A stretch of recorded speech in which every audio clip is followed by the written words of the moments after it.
ये मंजर मेरा भी कलेजा चीर रहा है। सोचो जब बच्चा स्कूल से थोड़ा सा लेट हो जाता है तो हम लोग परेशान हो जाते हैं, और यहाँ तो वो मासूम वर्ल्ड क्लास सुविधा की भेंट चढ़ गए। लोग चीख रहे हैं हमारा बच्चा नहीं मिल रहा, हमारा बच्चा नहीं मिल रहा, हाय मेरा बच्चा। पर इन माँ बाप को कौन बताएगा कि अब तुम्हारा बच्चा कभी लौट कर नहीं आएगा, क्योंकि वो वर्ल्ड क्लास सुविधाओं की भेंट चढ़ चुका है। जिस आईसीयू में ये हादसा हुआ था उस सरकारी मेडिकल कॉलेज के इस वार्ड के बारे में 10 महीने पहले ही ये खबर आई थी। इस बारे में बताया गया था कि इस बच्चों वाले वार्ड में वर्ल्ड क्लास सुविधाओं का इंतजाम किया गया है। और देखो सिर्फ 10 महीने के बाद ही इस झांसी मेडिकल कॉलेज में 10 बच्चों की झुलसकर मौत हो जाती है और 37 से ज्यादा बच्चे अभी जिंदगी और मौत की जंग लड़ रहे हैं। ये लापरवाही की वजह से हुई हत्याएं हैं सर। आप जरा सोचिए, ये महारानी लक्ष्मीबाई मेडिकल कॉलेज उत्तर प्रदेश के पुराने चिकित्सा शिक्षण संस्थानों में शुमार आता है। ये उत्तर प्रदेश और मध्य प्रदेश के बुलंदशहर क्षेत्र में सबसे बड़ा उपचार का केंद्र है। इसके बावजूद भी यहाँ व्यवस्थाएं पटरी से उतर रही हैं। इस निक्कू वार्ड में लगी इस आग ने इस पूरी व्यवस्था की पोल खोल कर डाल दी है। ये हादसा हुआ क्यों है, किसकी गलती है, कैसे हुआ है, चौंकाने वाले तथ्य मैं यहाँ आपके सामने रखूंगा, खुद ही समझ जाना। अब मरने वाले बच्चे के परिवार को 5 लाख का मुआवजा देने की बात यूपी सरकार ने कर दी है, घोषणा कर दी है उस चीज की। बस अब यही औकात रह गई है एक गरीब की, जीते जीतो बेचारे को बेहतर सुविधा मिल ना पाई, मरने के बाद उसको 5 लाख रुपए का मुआवजा दे दिया। अब सोचिए सर, लापरवाही की एक सीमा होती है और उसको भी इन लोगों ने पार कर दिया। जिस समय ये आग लगी थी निक्कू वार्ड में 50 से ज्यादा बच्चे, नवजात बच्चे भर्ती थे। आग लगते ही इस वार्ड की बिजली पूरी तरह से खत्म हो गई। चारों तरफ धुआं ही धुआं फैल गया। सेफ्टी अलार्म जो कि धुएं को देखते ही एक्टिव होता है, पर आश्चर्य तो तब हुआ जब वार्ड में लगा ये सेफ्टी अलार्म बजा तक नहीं, जिसकी वजह से सुरक्षा कर्मियों को और मेडिकल कॉलेज के प्रशासन को इस हादसे की जानकारी लग ही नहीं पाई। जब ये आग की लपटें और धुआं देखकर गर्भवती महिलाओं के जो परिजन थे वहां बैठे थे, वो अपने बच्चों को गोद में ले लेकर भागे हैं। तब अफरा तफरी मची है, तब जाकर के इनको पता चला है। उसके बाद फायर ब्रिगेड को सूचना दी गई। 6 फायर ब्रिगेड की गाड़ियां तुरंत वहां पहुंची और साथ ही वहां सेना भी पहुंच गई, लेकिन तब तक बहुत देर हो चुकी थी। लेकिन रुको, यहाँ एक और बात थी सबसे ज्यादा चौंकाने वाली, और वो बात ये थी कि हॉस्पिटल में जो आग बुझाने वाले सिलेंडर लगे हुए होते हैं उन्होंने भी काम छोड़ दिया था। 2020 में वो सिलेंडर एक्सपायर हो चुके थे और अभी कुछ ही महीने पहले इसकी जांच भी हुई थी, लेकिन जांच में इनको सही और पर्याप्त बता दिया गया। अब मुझे बताइए सर, इस चूक के जिम्मेदार कौन है? और सुनिए, झांसी मेडिकल कॉलेज में आग का मंजर था, 10 बच्चों की मौत हो गई, 37 से ज्यादा घायल थे, और यहाँ पर मातम में भी स्वागत की तैयारियां चल रही थी। स्वास्थ्य मंत्री ब्रजेश पाठक जी के स्वागत में सड़क पर चूना डालते हुए कुछ कर्मचारी या कुछ लोग दिखे। हालांकि पाठक जी ने कहा ये मुझे नहीं पता ये किसने डाला है, और पाठक जी ने ये भी कहा कि हम चूना डालने वालों पर कार्यवाही करेंगे। लेकिन उसी जगह एक महिला ने ये बात भी बताई कि हॉस्पिटल के आसपास बहुत सारी गंदगी थी। जब पता चला कि मंत्री जी आ रहे हैं तब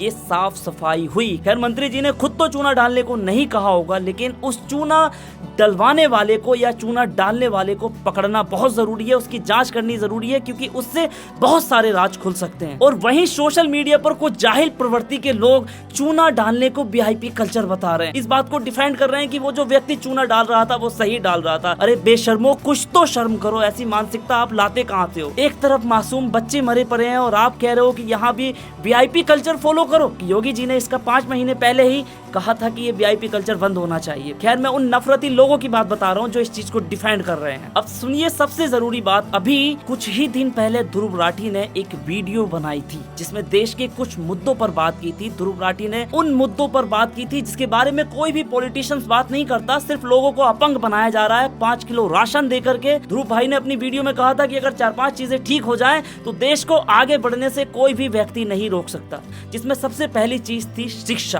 बेहतर शिक्षा। दूसरा था स्वास्थ्य, तीसरी लो प्राइस बिजली, चौथा फ्री में ट्रैवलिंग की चीजें। हालांकि 5-6 चीजें उन्होंने कही थी, लेकिन मैं यहाँ इन चारों पर बात करता हूँ और इन चारों की वो इंपॉर्टेंस आपको बताता हूँ जिससे कि देश आगे जा सकता था और ये हादसे भी बंद हो सकते थे। सबसे पहले सरकारी स्कूल की बात करते हैं। आज सरकारी स्कूल नहीं बल्कि सरकारी स्कूलों को खंडर बना दिया है, जहां पर शिक्षा के नाम पर बच्चों का वक्त बर्बाद किया जा रहा है और वाहवाही की जा रही है कि देखो हमारे यहाँ कितना बेहतर सिस्टम है। सिर्फ अखबारों में चीजें दिखाई दे रही हैं। और अगर कोई व्यक्ति अपने बच्चों को प्राइवेट स्कूलों में डालता है तो उसकी फीस इतनी महंगी है कि एक आम आदमी उतने पैसे से अपने बच्चे को छोटा मोटा कोर्स करवा सकता है। समझिए, सिर्फ 5वीं क्लास की फीस लाखों रुपए में है, 1 साल की। सरकार का इन प्राइवेट स्कूलों के मालिकों पर कोई दबाव नहीं है, ये सब अपनी मनमानी कर रहे हैं। और दूसरी यहाँ पर बिजली व्यवस्था के बारे में बात करूंगा। लोगों को बिजली मुफ्त में मिलने लगेगी या फिर कुछ कम दामों में मिलने लगेगी तो उससे देश का विकास होगा, क्योंकि दुनिया भर की चीजों के लिए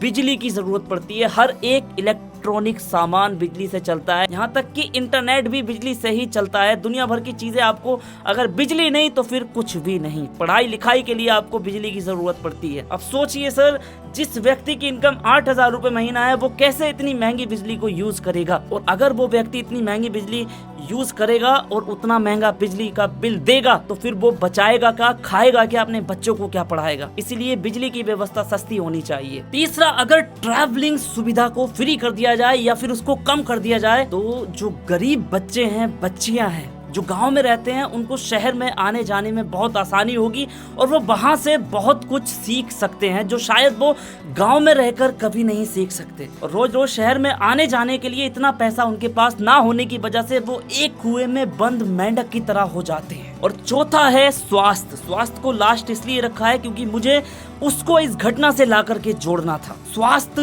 देश की सबसे बड़ी समस्या है। हमारे यहाँ सिर्फ अखबारों में ही सरकारी हॉस्पिटल अच्छे लगते हैं और सुविधाएं भी सिर्फ अखबारों तक ही सीमित रहती हैं, जबकि सच्चाई आप सबके सामने है। आपको याद होगा, ऐसे ही एक घटना 10 अगस्त 2017 को गोरखपुर मेडिकल कॉलेज में हुई थी।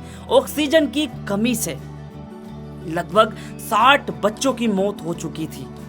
तब से लेके अब तक इन चीजों में सुधार नहीं किया गया और अब ये घटना हो गई है, इसमें भी मासूम बच्चों की मौत हुई है। अब आप मुझे बताइए ध्रुव भाई, क्या सच में हमारे देश की जनता को इन मुद्दों की फिक्र है? क्या सच में हमारे देश की जनता इन मुद्दों पर बात करती है? सोचिए सर, जब काम चल रहा है 5 किलो अनाज में, काम चल रहा है 2 किलो चीनी में, काम चल रहा है 2,000 रुपए में, काम चल रहा है धर्म में, काम चल रहा है बटोगे तो कटोगे में, जब काम चल रहा है फ्री की रेबड़ी में, तो इन देश हित के मुद्दों की बात कौन करेगा? मुझे बताइए। अगर सच में लोगों की जान की कोई परवाह होती तो शायद ये बात ना होती। सुविधाएं तो थी यार, कितना खर्च आ जाता। मुझे एक बात बताइए, कितने हॉस्पिटल हैं? इतनी महंगाई कर रखी है चीजों पर, हर चीज में महंगे महंगे टैक्स आम जनता से वसूले जा रहे हैं, तो क्या इन हॉस्पिटल में अच्छी सुविधा नहीं हो सकती? क्यों नहीं हो सकती? बिल्कुल हो सकती है सर। अगर आपके घर का कोई बच्चा होता तो क्या करते आप? अपने ऊपर लेकर इस बात को सोचिए सर।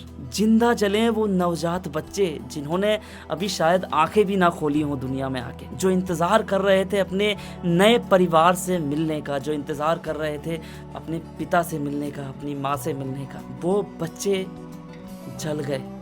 उन बच्चों के साथ में ये चीज हो गई। देखिए, मैं यहाँ किसी भी व्यक्ति को टारगेट नहीं कर रहा हूँ, मैं कोई भी पॉलिटिशियन नहीं हूँ कि मैं इस मुद्दे को ज्यादा उठाऊं या जागरूक करूँ। मैं सिर्फ ये कह रहा हूँ कि अगर सारे लोग अपनी जिम्मेदारी अच्छे से निभा लेते तो ये हादसा कभी ना होता। वेल दोस्तों, यहाँ तक आए हैं तो प्लीज वीडियो को शेयर जरूर करें। मैं इससे आगे और कुछ नहीं कह सकता। जय हिंद।